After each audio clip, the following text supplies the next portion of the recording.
This audio presentation of the Elimination of Satan's Tail by Samael on Weor is brought to you by audioenlightenment.com, copyright 2013, all rights reserved. Chapter 1. The Kunda Buffer Organ. Many millions of years have passed since a terrifying night of the past in which we began slowly evolving and devolving. Yet the human being still does not know who he is, where he comes from, nor where he is going. A lethargy of many centuries weighs over the ancient mysteries, yet the verb still awaits at the bottom of the ark for the instant of its realization. Behind the Edenic tradition, there is a terrible cosmic disinterterm and a sacred errors which frighten and horrify. The gods also make mistakes. Thus today, as at all times, we are confronting our own destiny. We face the psychological dilemma of to be or not to be.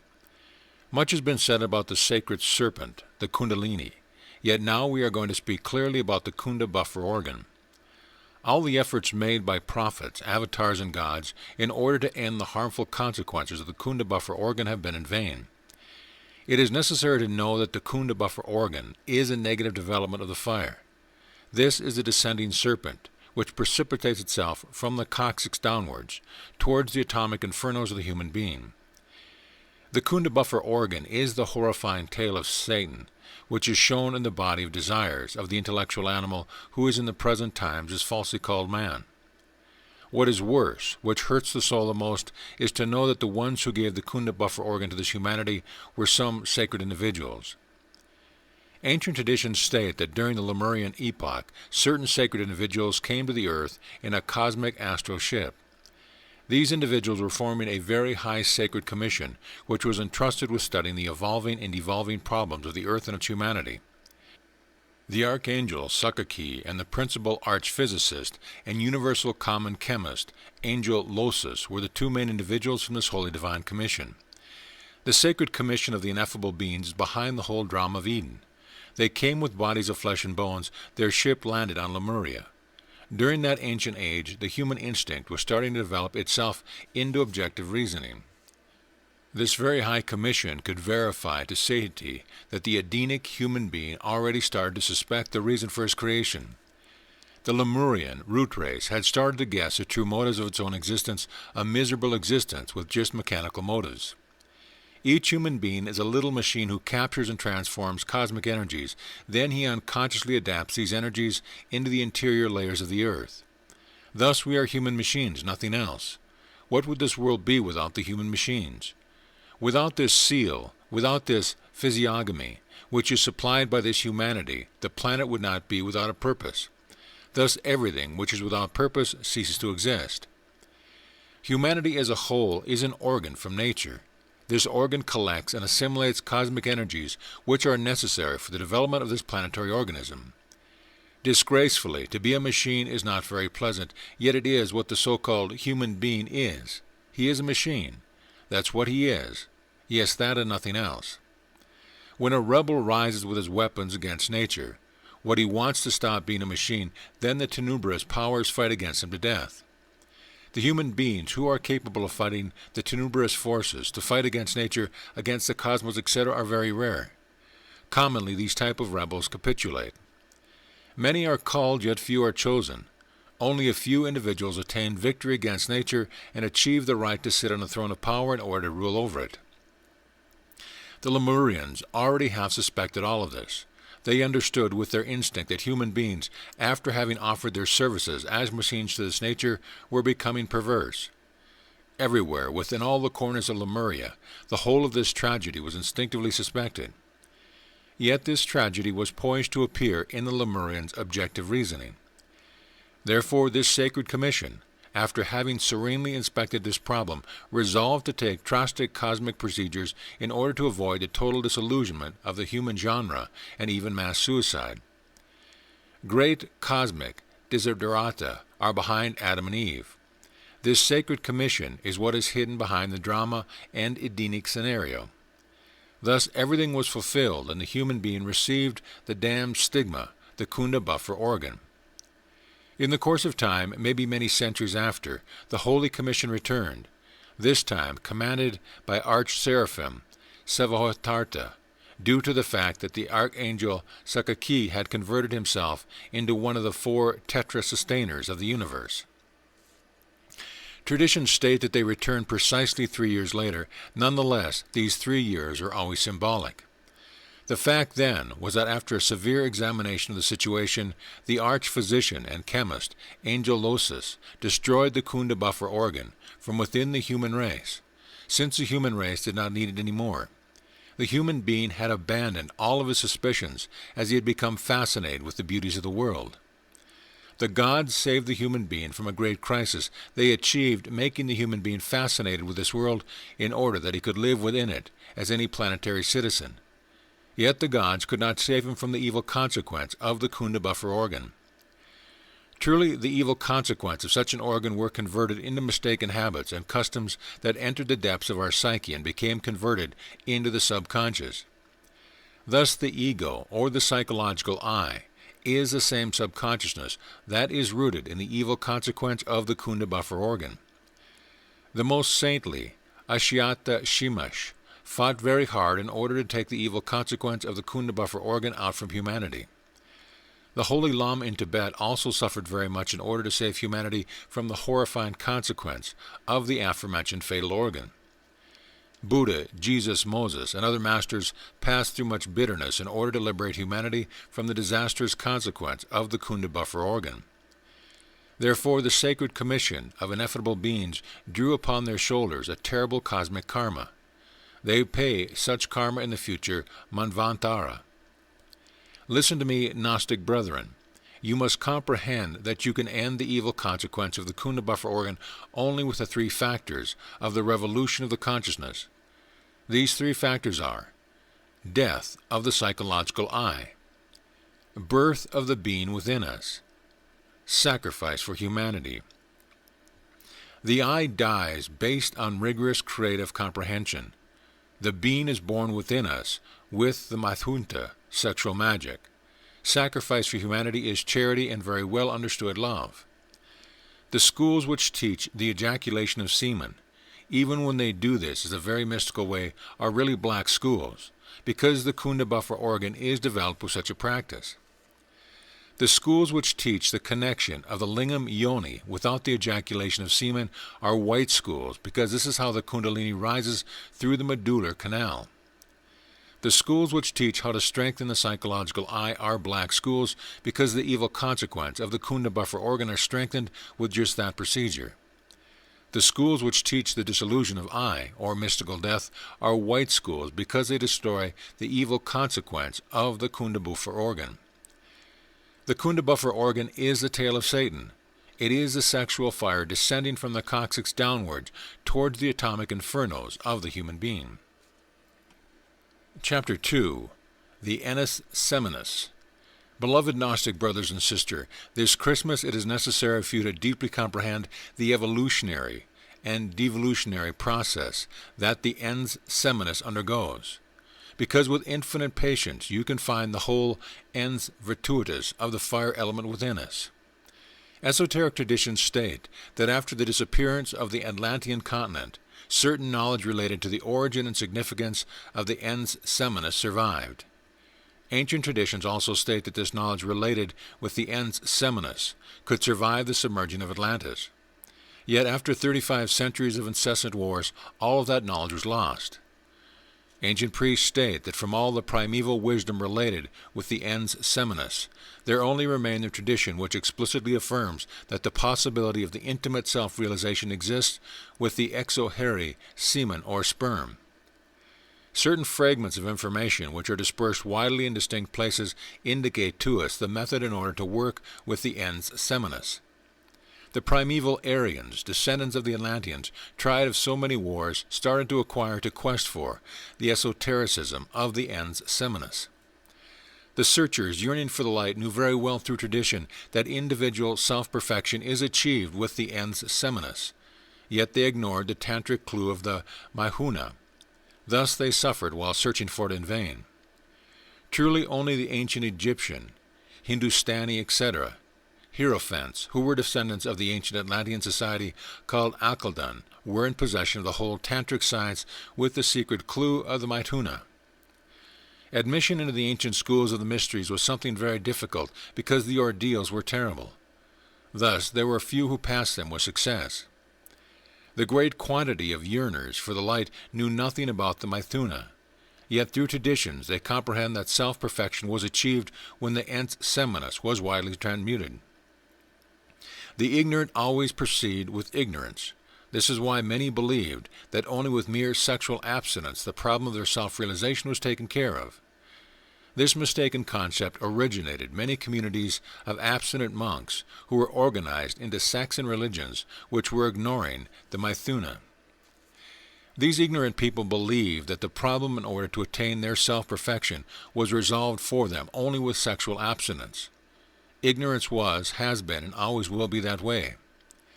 What is the most grievous in this matter is that still in this day and age, not only monks, but also many pseudo-occultists and pseudo-esoterists exist who are convinced that only with sexual abstinence the problem of their intimate self-realization is resolved. Formidable evolutions are within the sperm, yet there are also tremendous devolutions. For instance, the natural process of development of the sperm is evolution in itself, since the sperm is the final outcome of what we eat and drink. It is also necessary to know that the evolution of the sperms are submitted to the fundamental sacred cosmic law of the Hepta Paripashonka, which is a law of the Holy Seven, the septenary law. When the ens seminus, the sperm, has completed its septenary evolution, that it must receive an external impulse and proceed to be transmuted with the Mithuna.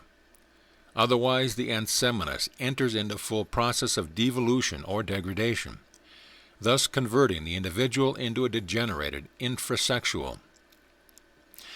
The involution of the sperm, ens seminus, produces, among many other pernicious substances, one that is specifically malignant. It has the property of originating two types of actions within the general functioning of the physical organism. The first type of action consists of triggering a deposit of superfluous fat within the organism. The second type of action consists of originating within the human being certain malignant vibrations, which are known in esotericism as poisonous scirium vibrations. The first type originates human pigs, that is to say, horrible obese humans who are filled with fat. The second type originates skinny, emaciated humans who are intensely charged with the perverse poisonocerium vibrations. These types of poisonocerium vibrations manifest themselves in a dualistic way, a high degree of fanaticism and expert cynicism. These are, in synthesis, the dualistic manifestation of these tenebrious vibrations. Fanaticism tends to be external, while cynicism is internal. Behold, here are the two sides of the same coin, the obverse and the reverse. What is most grave in this matter of absurd sexual abstinence is that the tenebrous, poisonocerium vibrations not only reinforce the evil consequence of the kunda buffer organ, but moreover these vibrations can truly develop such a malignant organ as well. If we take into account the fact that opposite things complement and contain each other, for instance, the darkness is within the light and vice versa, within virtue lies sin, its latent opposite, etc., then we must comprehend in depth the word kundalini. The word kunda reminds us of the kunda buffer organ, and lini signifies end in the ancient Atlantean language. Therefore, the meaning of the word kundalini is the end or elimination of the kunda buffer organ. By deeply analyzing this matter, we arrive at the logical conclusion that we need the Mithuna in order to transmute the ens seminus and to eliminate not only the kunda buffer organ, but moreover to eliminate the remaining evil consequence of such an organ. The hindmost vestiges of the kunda buffer organ are eliminated when the eye is dissolved and the serpent of fire ascends up through the medullary canal. This is why we can give the name Kundalini to the sacred fire, since this name signifies the end or elimination of the kunda buffer organ. Chapter 3. The Seven Cosmoses. Kabbalah states that two cosmos exist, the macrocosm and the microcosm. The first one represents the infinitely large, the second one represents the infinitely small. This Kabbalistic teaching about the two cosmos is incomplete, because it is only a fragmentary teaching. 7 cosmos exist, not 2 as some mistaken Kabbalists assume. The Absolute in itself, as explained by the Kabbalah, has 3 aspects, which are 1. Ein Sof Or, 2. Ein Sof, and 3. Ein. The Ein Sof Or is the exterior circle. The Ein Sof is the middle circle. The Ein is in fact Sat, the unmanifested Absolute. The first cosmos could not exist without the unmanifested Ein, not even with the Ein Sof.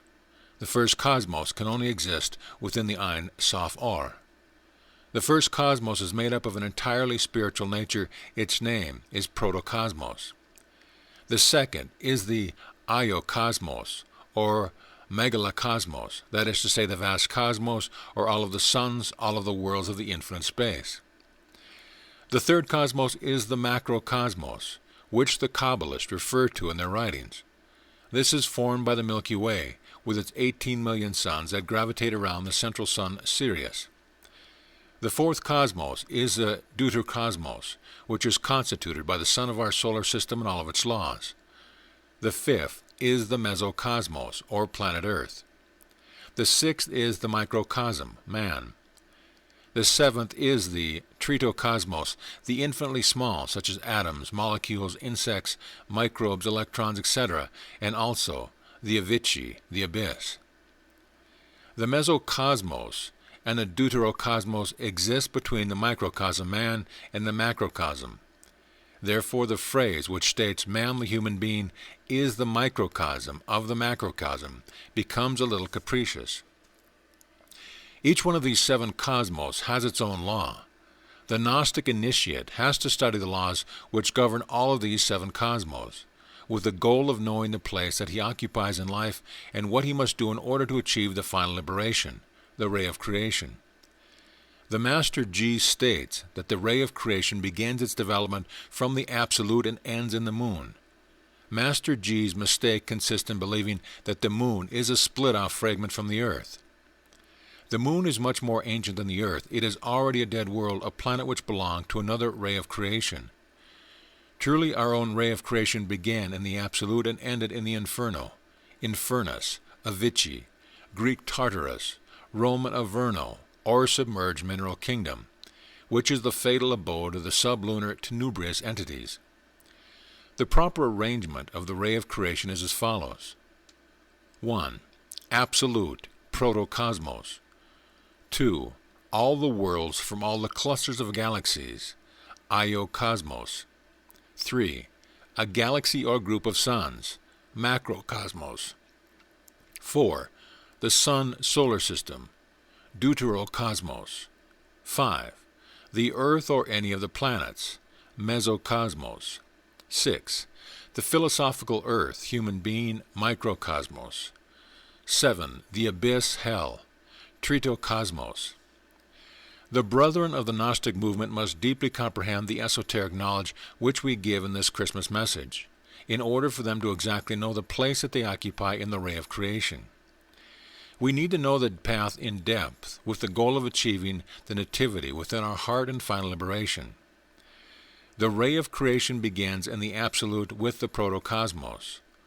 All of the worlds in the ray of creation correspond to the Iocosmos. All the suns of this Milky Way galaxy correspond to the macrocosmos in the ray of creation. The deuterocosmos within the ray of creation is the sun or solar system. Each mesocosmos within the ray of creation is composed of a planet of any solar system. Our planet Earth represents one among them. The microcosm is the human being within the ray of creation. The tritocosmos is the atom and the abyss. The unique law, the law of the Absolute, exists within the 4 cosmos. The law of the first cosmos is converted into 3 laws within the second cosmos, thus 3 are the laws which govern the second cosmos. The 3 laws are converted into 6 laws within the third cosmos. The 6 laws are duplicated into 12 within the fourth cosmos. The 12 laws are duplicated in order to become 24 laws within the fifth cosmos. The 24 laws are duplicated within the sixth cosmos, thus converted into 48 laws. The 48 laws are converted into 96 laws by means of duplication within the seventh cosmos. Therefore, the will of the Absolute, the unique law, is fulfilled within the protocosmos. This great law is converted into 3 within the second cosmos, which is the Father, Son, and the Holy Spirit, or positive force, negative force, and neutral force. Mechanicity starts within the third cosmos, because these 3 primordial laws divide themselves in order to become 6 laws. Life becomes much more mechanical within the fourth cosmos, since there are no longer 6 laws, but 12 laws which govern in this cosmos.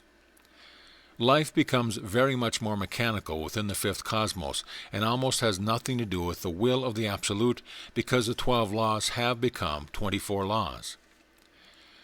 Life turns tremendously materialistic and mechanical within the sixth cosmos, so that the existence of the will of the Absolute is not even remotely suspected. We live in a mechanical world of 48 laws, a world where the will of the Absolute is not fulfilled, a spot in a very remote corner of the universe, a terribly dark and painful place. The position which we occupy in the ray of creation is sorrowful, because in our world the will of the Absolute is not fulfilled.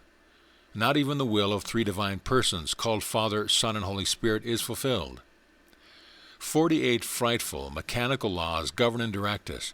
We are certainly wretched, exiled ones who live in this valley of bitterness, underneath us, in accordance with the ray of creation. Only disgraceful souls of the abyss exist, who are governed by the horrifying mechanism of 96 laws. We need to liberate ourselves from the 48 laws in order to pass into the fifth cosmos, the one of 24 laws. Then we need to liberate ourselves from the fifth cosmos in order to pass into the fourth cosmos, the one of the 12 laws.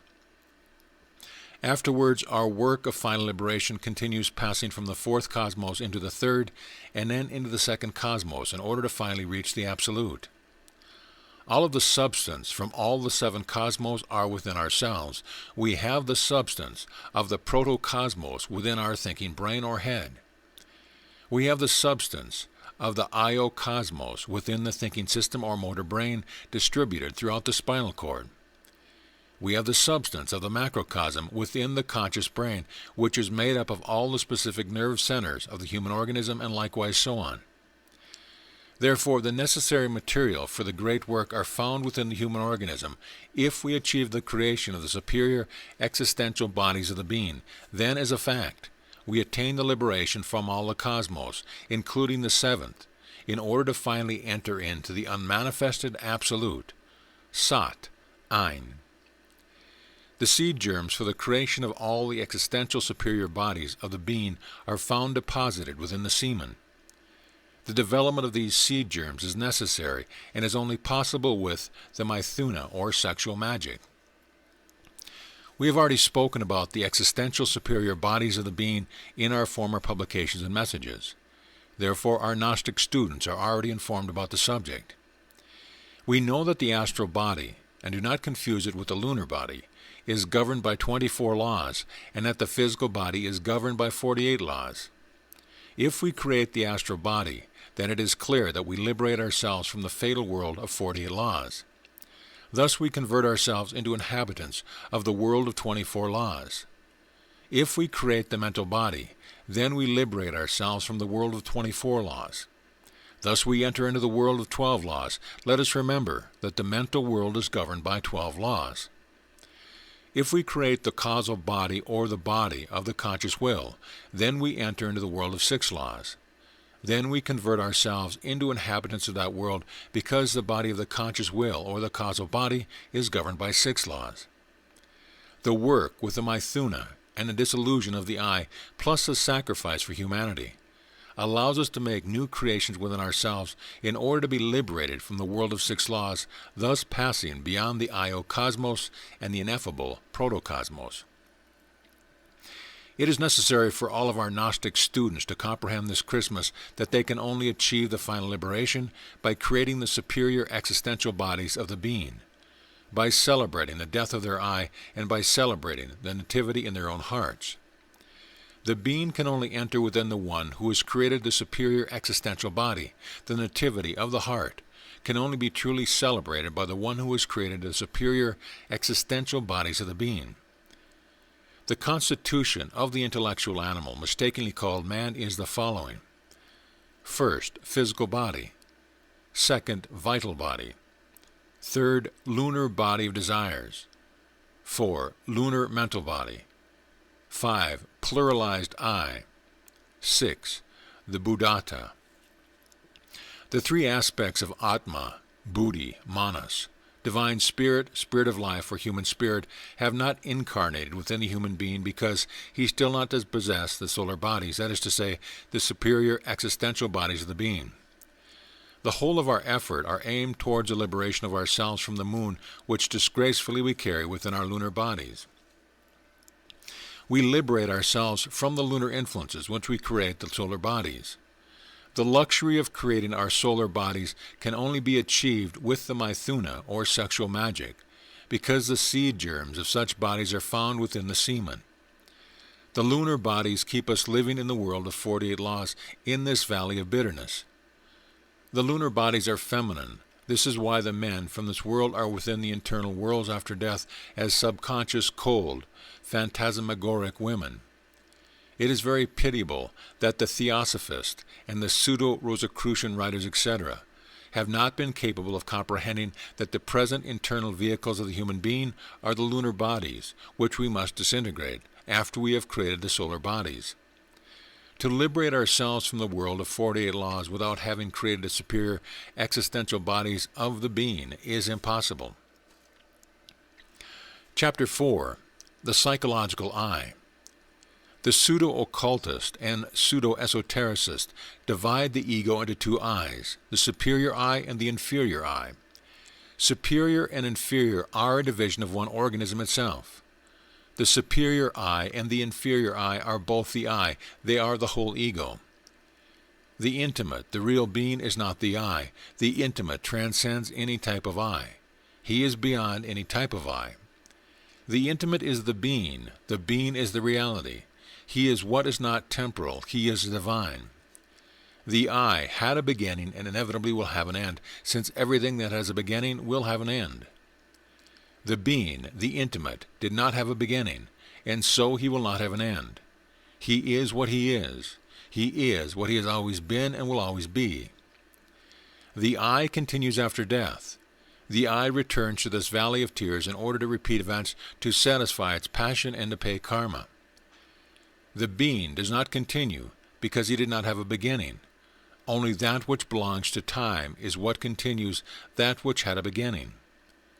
The being does not belong to time. That which continues is submitted to decrepitude, degeneration, pain, and passion. Our present life is the effect of our past life. It is a continuation of our past life. It is the effect of the former cause. Every cause has its effect. Every effect has its cause. Every cause transforms itself into effect.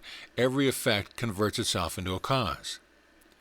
Our present life is the cause of our future life. The cause of our future life will be this present life with all of its errors and miseries.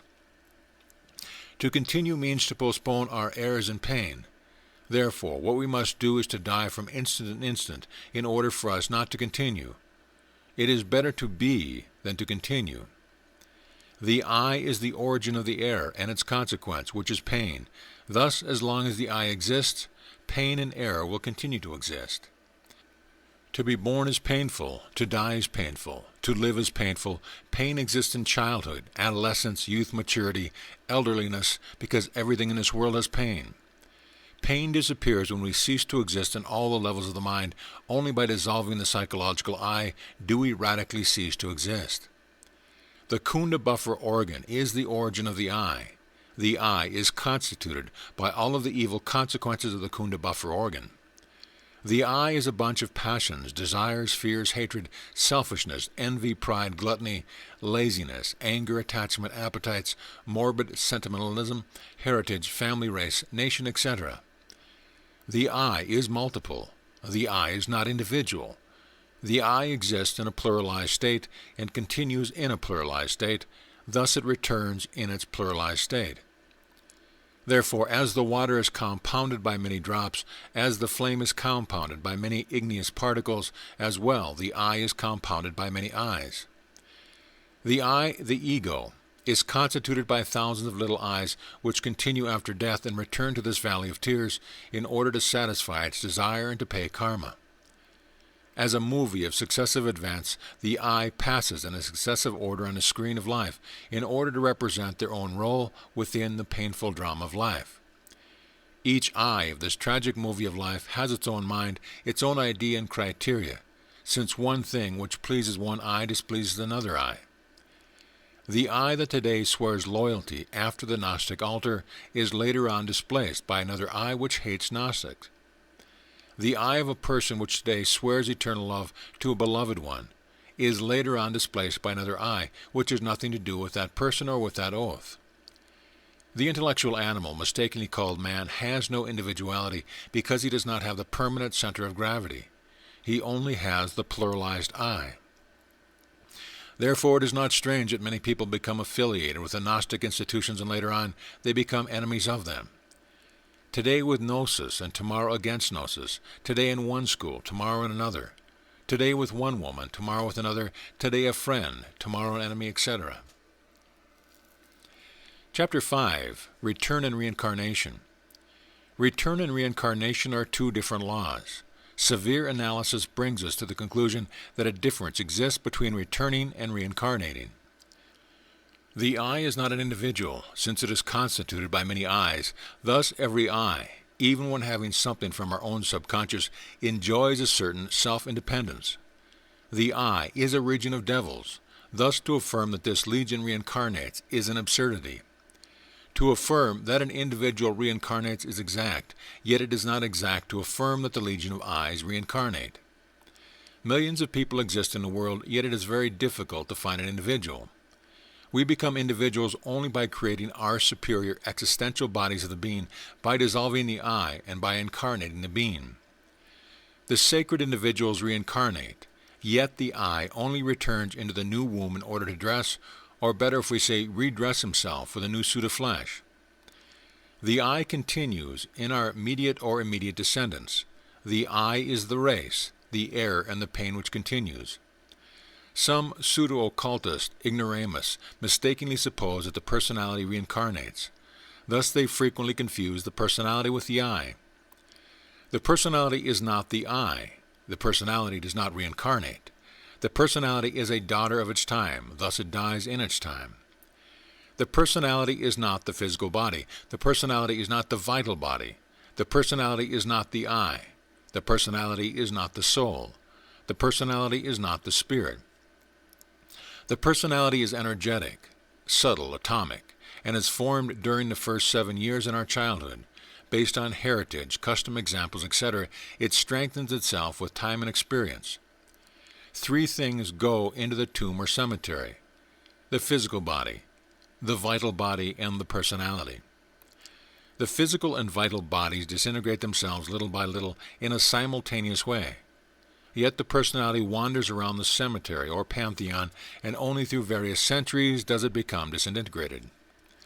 The pluralized I is that which continues, that which is not disintegrated in the cemetery. Thus the legion of eyes continue with a common body. Such a body is not the astral body as many people suppose. The body that the legion of eye utilizes is the lunar body or molecular body. It is necessary for the Gnostic students not to confuse this lunar body with the solar body. The solar body is the astral body. Really, only those who have worked with the Mathuna for many years can possess the astral body. The little eyes which abide within the lunar body project themselves throughout all of the regions of the cosmic mind, then they return into their common body, or the lunar body. Thus the eyes, dressed with the lunar body, return into a new womb in order to redress with a suit of flesh, and to repeat the same tragedies and bitterness in this valley of tears. Therefore, only those who possess the being can reincarnate. Those who do not possess the being only return. To possess the being is necessary in order to reincarnate. Not to possess the being is what is necessary in order to return. To reincarnate is a sacrifice. To return is a failure. Thus the sacred individuals reincarnate in order to save the world, yet the imbeciles return in order to torment the world.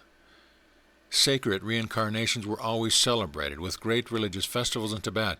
Jesus of Nazareth was a reincarnation. The birth of Jesus was the greatest event of this world. Chapter 6. The Disillusion of the Eye. Brethren of mine, this Christmas it is necessary for you to deeply comprehend the necessity of dissolving the eye. The greatest danger that exists in life is the danger of converting ourselves into Hanamusan. Whosoever does not work in the dissolution of the eye gradually degenerates himself more and more in each existence. Finally, he does not receive any more physical bodies because he has converted himself into a dangerous Hanamus. 4 types of Hanamusan exist. First, Hanasmusan of a cretinous type, very decrepit, stupid, and degenerate. 2. Hanasmusan who are strong, astute, and perverse. 3.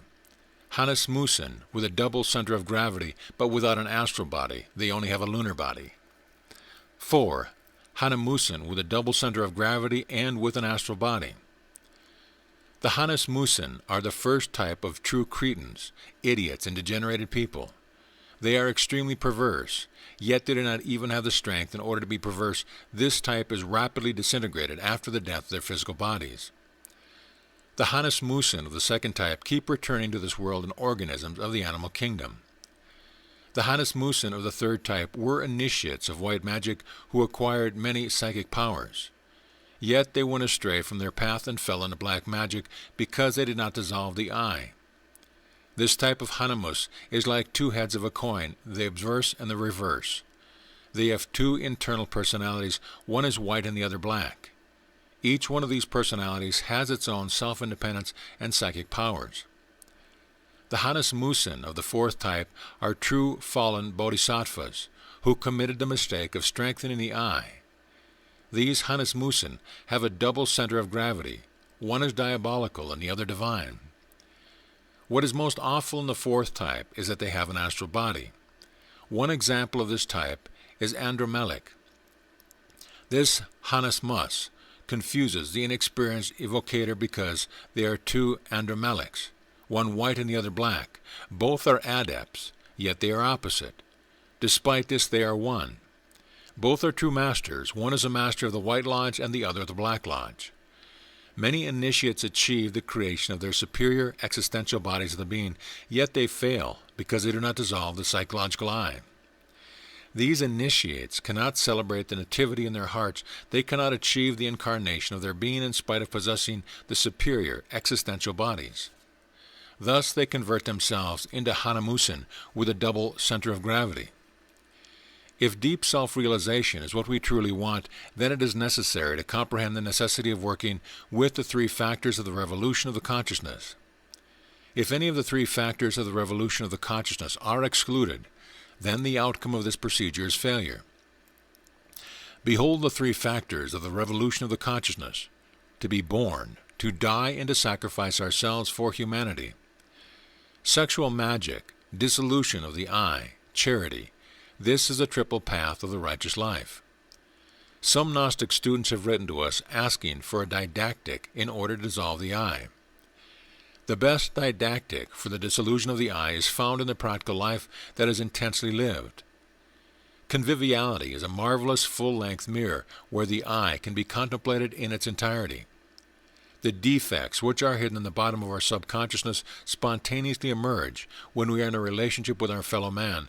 The defect bursts out from us because our subconscious betrays us. And if we are in the state of alert perception, then we see them, just as they are in themselves. The greatest joy for the Gnostic is to celebrate the discovery of some of his defects. A discovered defect becomes a dead defect. When we discover any defect, then we should see it in action, as when one has seen a movie, yet without judging or condemning. To intellectually comprehend the discovered defect is not enough. It is necessary to submerge ourselves into profound interior meditation in order to comprehend the defect in other levels of our mind. The mind has many levels and profundities. If we have not comprehended a defect in all the levels of our mind, then we have done nothing. because the defect continues existing as a tempting demon in the bottom of our own subconscious. When a defect is intricately comprehended in all the levels of the mind, then it is disintegrated along with the small I which characterizes it. Thus the defect is reduced to cosmic dust in the suprasensible world. This is how we die from moment to moment. This is how we establish a permanent center of consciousness, a permanent center of gravity within ourselves. The Buddhata, the interior Buddhist principle, the psychic material or the prime matter in order to build that which is called soul, exists within every human being who is not in an extreme state of degeneration. The pluralized I stupidly wastes such psychic material in absurd atomic explosions of envy, greed, hatred, fornication, attachment, vanity, etc. This psychic material is accumulated within ourselves in accordance with the death of the pluralized I from moment to moment. Thus we attain a permanent center of consciousness. This is how we individualize ourselves little by little. When we rid ourselves of ego, then we become individualized. However, we clarify that individuality is not everything, because we have to pass into the supra-individuality when experiencing the event of Bethlehem. The work of the dissolution of the I is something very serious. We need to profoundly study ourselves in all of the levels of the mind, because the I is a book of many volumes. We need to study our thoughts, emotions, and actions from moment to moment without justifying them or condemning them. We need to intricately comprehend all and every one of our defects in all of the profundities of the mind. The pluralized I is the subconsciousness. When we dissolve the I, the subconsciousness is transformed into consciousness. We need to convert the subconsciousness into consciousness, and this is only possible by achieving the annihilation of the I. Continuous awakened consciousness is acquired when our consciousness occupies the place of the subconscious. Whosoever enjoys continuous consciousness lives conscious each and every instant, not only in the physical world, but also in the superior world. This present humanity is 97% in the subconscious. Therefore, this humanity profoundly sleeps, not only in this physical world, but also in the suprasensible worlds during the sleep of the physical body, as well as after death. We need the death of our I.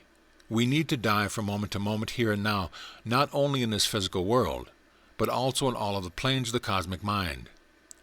We need to be pitiless against ourselves in order to dissect the I with the tremendous scalpel of self-criticism.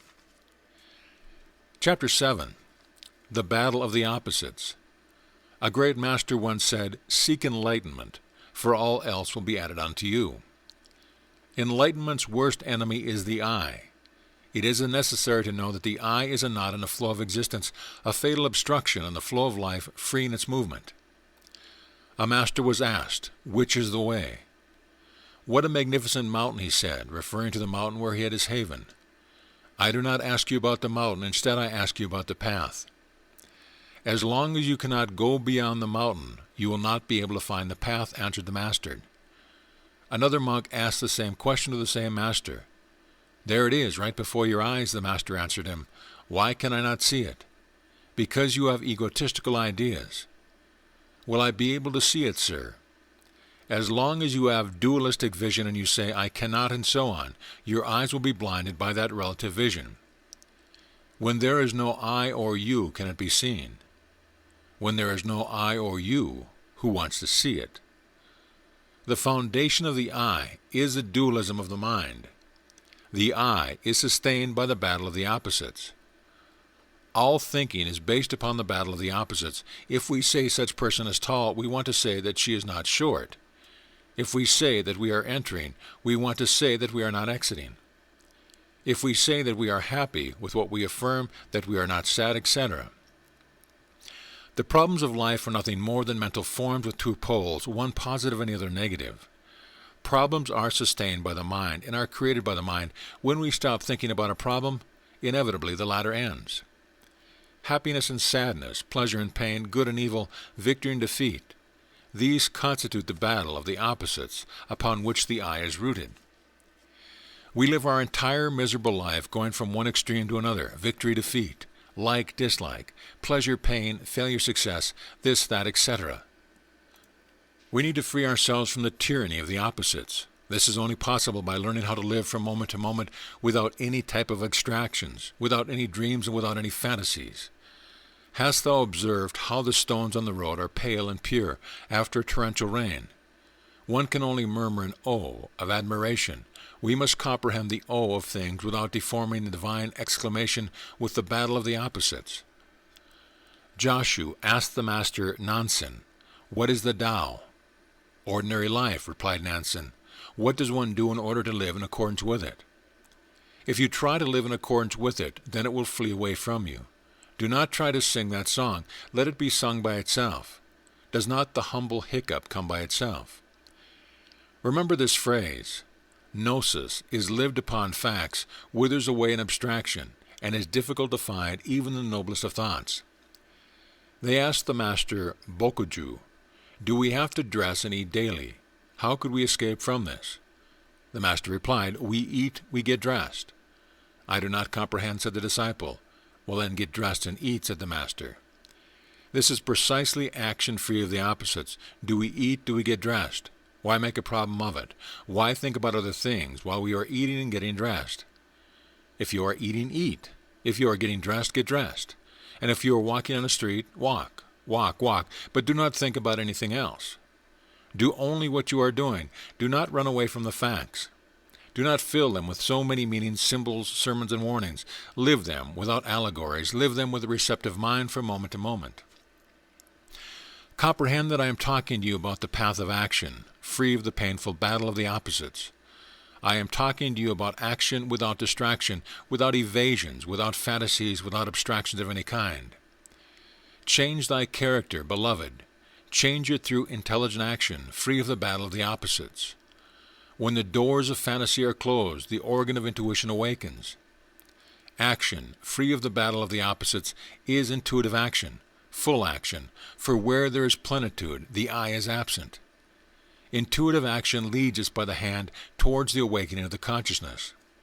Let us work and rest happily, abandoning ourselves to the course of life. Let us exhaust that turbid and rotten waters of habitual thinking. Thus in the emptiness, gnosis will flow, and with it the happiness of living. This intelligent action, free of the battle of the opposite, elevates us to a breaking point. When everything is proceeding well, the rigid roof of thinking is broken. Then the light and power of the inner self floods the mind that has stopped dreaming. Then in the physical world and beyond, while the material body sleeps, we live totally conscious and enlightened, enjoying the joys of life within the superior worlds. This continuous tension of the mind, this discipline, takes us towards the awakening of the consciousness. If we are eating and thinking about business, it is clear that we are dreaming. If we are driving an automobile and we are thinking about our fiancé, it is logical that we are not awake. We are dreaming. If we are working and we are remembering our child's godfather or godmother and our friend or brother, etc., it is clear that we are dreaming. People who live dreaming in the physical world also live dreaming within the internal worlds, during those hours in which the physical body is asleep. One needs to cease dreaming within the internal worlds. When we stop dreaming in the physical world, we awaken here and now, and that awakening appears in the internal worlds. First seek enlightenment, and all else will be added unto you. Whosoever is enlightened sees the way. Whosoever is not enlightened cannot see the way, and can easily be led astray from the path and fall into the abyss. Tremendous is the effort and vigilance that is needed from second to second, from moment to moment, in order not to fall into illusion. 1 minute of unawareness is enough for the mind to be already dreaming about something else, distracting it from the job or deed that we are living at the moment. When we are in the physical world, we learn to be awake from moment to moment. When we live awakened and self-conscious from moment to moment in the internal world, both during the days of hours and sleep of physical body and also after death. It is painful to know that the consciousness of all human beings sleeps and dreams profoundly, not only during the hours of rest of the physical body, but also during the state ironically called the vigil state. Action free of mental dualism produces the awakening of the consciousness. Chapter 8. The Technique of Meditation. The technique of meditation permits us to arrive at the heights of illumination. We should distinguish between a mind that is still and a mind that is still by force. We should distinguish between a mind that is in silence and a mind that is violently silenced. When the mind is still by force, it is really not still. It is gagged by violence, and in the deeper levels of understanding there exists an entire tempest. When the mind is violently silenced, it is really not in silence. Deep within it clamors, shouts, and despairs. It is necessary to put an end to modifications of the thinking system during meditation. When the thinking system remains under our control, illumination comes to us spontaneously. Mental control permits us to destroy the shackles created by the mind to achieve the stillness and silence of the mind. It is necessary to know how to live from instant to instant, to know how to take advantage of each moment, to not live the moment in doses. Take everything from each moment, because each moment is a child of gnosis. Each moment is absolute, alive, and significant. Momentariness is a special characteristic of the Gnostic. We love the philosophy of momentariness.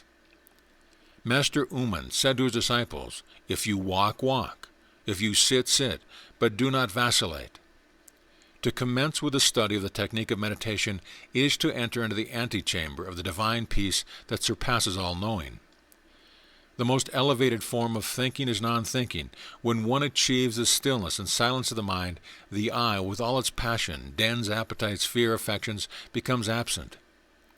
It is only in the absence of the I and the absence of the mind that the Buddhata can awaken to unite with the inner self and takes us to ecstasy. The school of black magic of the Subub states that the monad or the great reality will penetrate into him who does not possess the existential bodies of the being. This is a false statement. What enters into these tenebrious fanatics of Subub are evil entities that express themselves through these people with gestures, actions, bestial and absurd words. Such people are possessed by the tenebrious ones. The stillness and silence of the mind has a single objective: to liberate the essence from the mind, so that when fused with the monad or inner self, it, the essence, can experience that which we call the truth. During ecstasy and in the absence of the I, the essence can live freely in the world of the midst of fire, experiencing the truth. When the mind is in a passive and receptive state, absolutely still and in silence, the essence, or Buddhata, is liberated from the mind and ecstasy arrives. The essence is always bottled up in the battle of the opposites, but when the battling ends and the silence is absolute, then the essence remains free and the bottle is broken into pieces. When we practice meditation, our mind is assaulted by many memories, desires, passions, preoccupations, etc. We should avoid the conflict between attention and distraction. A conflict exists between attention and distraction when we combat those assailants of the mind. The I is the projector of such mental assailants. Where there is conflict, stillness and silence cannot exist. We should nullify the projector through self-observation and comprehension, examine each image, each memory, each thought that comes to the mind. Remember that every thought has two poles, positive and negative. Entering and leaving are two aspects of the same thing. The dining room and the washroom, tall and short, pleasant and unpleasant, etc., are two poles of the same thing. Examine the two poles of each mental form that comes to the mind. Remember that only through the study of these polarities can one arrive at a synthesis. Every mental form can be eliminated through its synthesis. Example, the memory of a fiancé assaults us. Is she beautiful? Let us think that beauty is the opposite of ugliness, and that if in her youth she is beautiful, in her old age she will be ugly. The synthesis is not worthwhile to think about her. She is an illusion, a flower that inevitably withers. In India, this self-observation and study of our psyche is properly called pratyahara. Bird-like thoughts should pass through the space of our own mind in a successive parade, but without leaving any trace. The infinite procession of thoughts projected by the eye are exhausted in the end, and then the mind remains still and in silence. A great self-realized master said, "Only when the projector, in other words the I, is completely absent, then befalls a silence which is not a product of the mind. This silence is inexhaustible. It is not of time, it is immeasurable.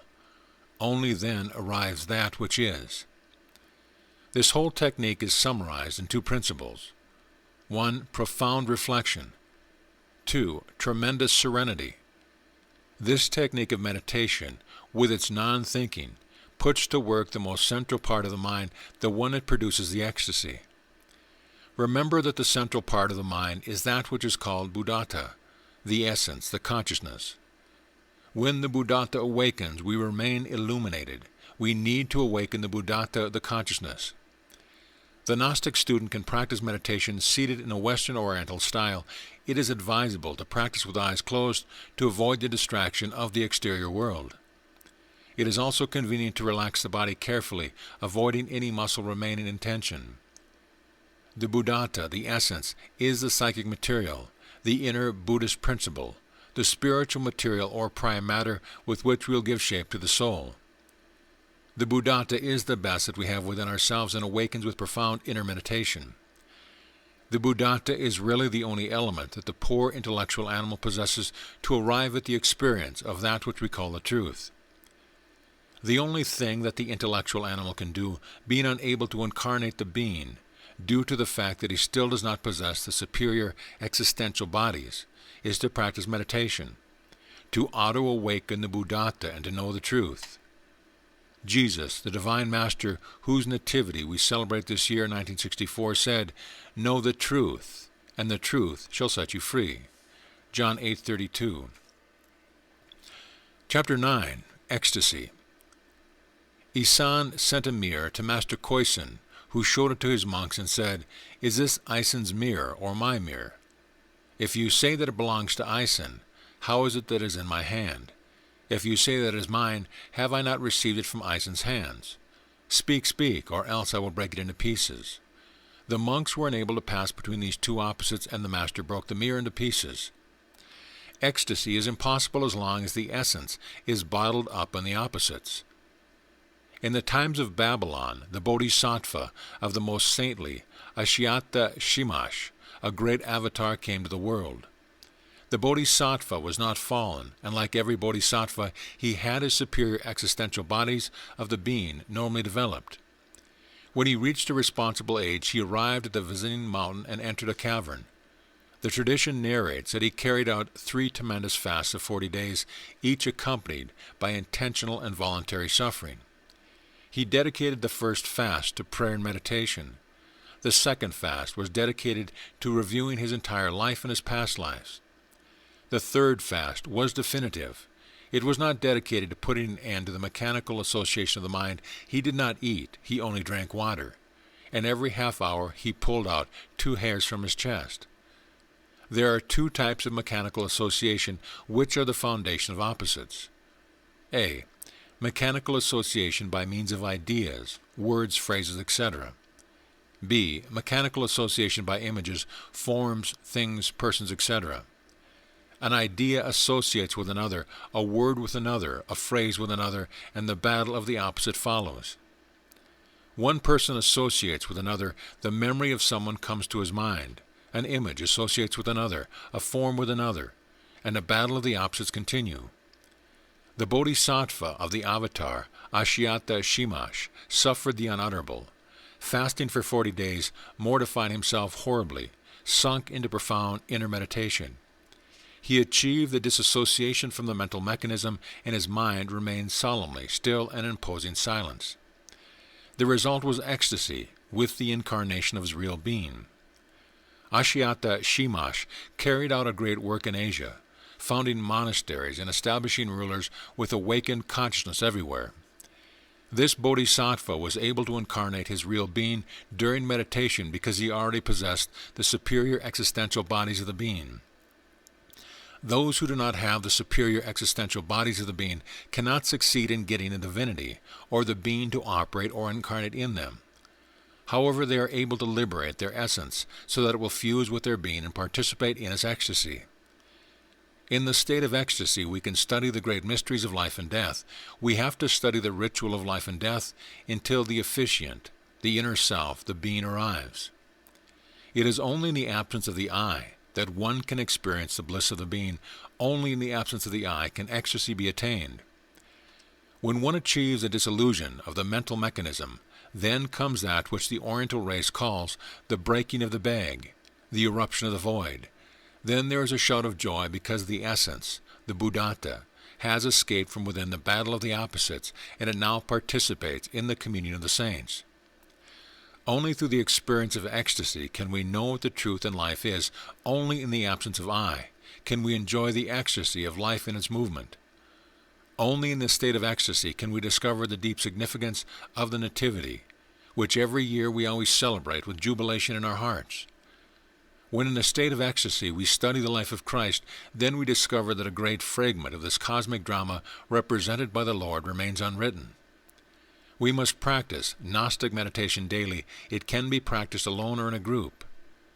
This technique of meditation, taught in this book, must be established in all the Gnostic luminous as an obligation, thus converting these lumisals into centers of meditation.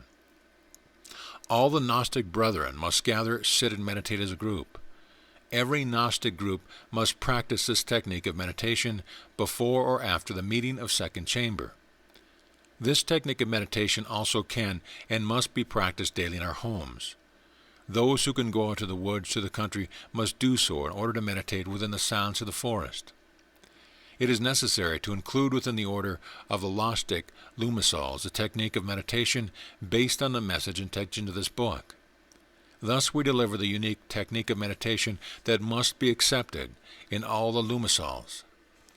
It is false to asseverate that the great reality can operate inside of an individual who does not possess the existential bodies of the being.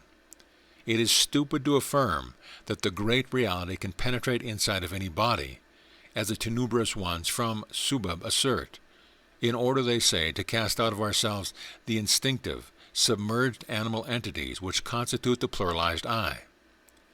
We repeat, the great reality cannot penetrate inside of those who do not possess the superior existential bodies of the being. We can create the superior existential bodies of the being only with the Mithuna, sexual magic. The great avatar, Ashyata Shimash, could incarnate within his bodhisattva when the mind of the latter was in absolute quietude and silence. This was due to the concrete fact that he already was in possession of the superior existential bodies of the being from ancient reincarnation. It is also necessary to clarify that after the ecstasy, and in spite of having received a tremendous amount of energy, the I is not dissolved, as many students of occultism mistakenly believe. The dissolution of the I is only possible through profound comprehension and through incessant daily work on ourselves from instant to instant. We explain all of this in order not to confuse the Gnostic meditation with the tenebrous practices of Subab and many other schools of black magic. When a mystic attains the ecstasy and returns into his physical body, then he feels the urgent necessity of creating the superior existential bodies of the being and the indescribable longing of dissolving the I. Ecstasy is not a nebulous state, but a transcendental state of wonderment, which is associated with perfect mental clarity. End of chapter. End of book. This audio presentation of The Elimination of Satan's Tail by Samael on Weor has been brought to you by audioenlightenment.com and has been recorded for the exclusive use of Audio Enlightenment members only. If you have received this audio from any website other than our own, please visit our website. Let us know at your convenience.